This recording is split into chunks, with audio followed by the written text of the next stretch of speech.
Hello and welcome to the example 3 lecture. We'll try to catch multiple exceptions. We have seen how to raise and catch exception using try catch. We have seen how to catch exception using a method. So we'll try to catch multiple exceptions using all the things that we have learned. Okay, so logical flow is to catch multiple exceptions, and part of this we will create this file.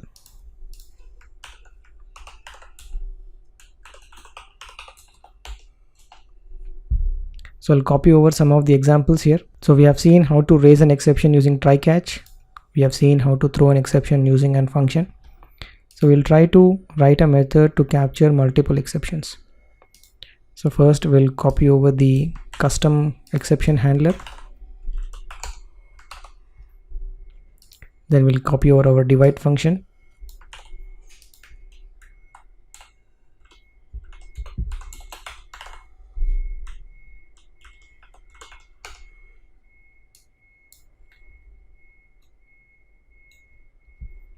Then we'll set our handler.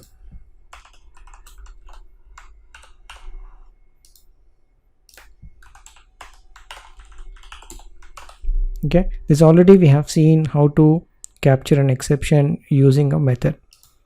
So let's try to change this program and try to catch multiple exception. So what I want to do is I want to put this in a try catch block. Okay, remember in this method we are already throwing an exception. So I want to place this inside a try catch block.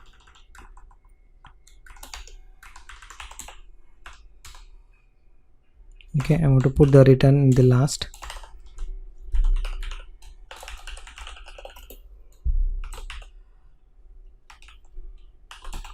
And I want to throw an exception from the catch block. Okay.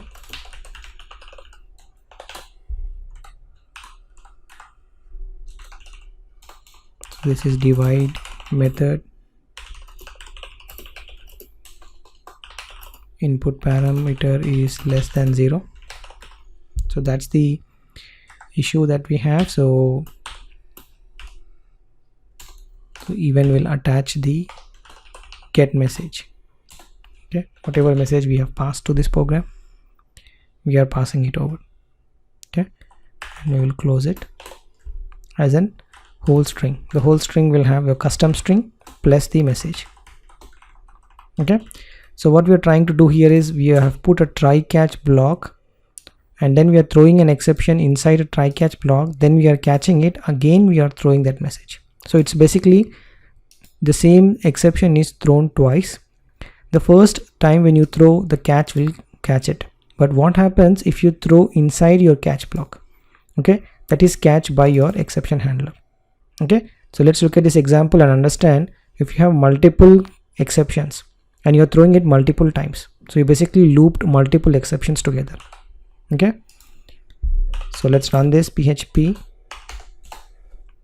Okay, so the first time the caught exception is basically coming up the error message, and that message is divide method has input parameter less than 0, which is this.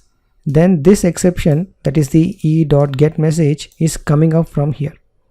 So what happened is when you call this method, this was executed and passed to catch. The catch is able to get this message from e-message, from e.get message, and then you are trying to add some more custom exception and then throwing it again. So once you throw it again, now it will go to PHP. And for PHP, we have already said we are going to handle any other exception that is not catch with try catch. So now it will go back to your method, and there you are able to capture all the messages that is previously accumulated by the exceptions. Okay, this is basically a looping of exception, very important concept, where you have methods going on, you have your program going on. When you flip between two different files, you need to capture all those exceptions and maybe print in just one method. Okay, this is one of the way how to throw an exception and how to catch multiple exceptions. Well, that's all on this topic on multiple exceptions, and I'll see you in the next one.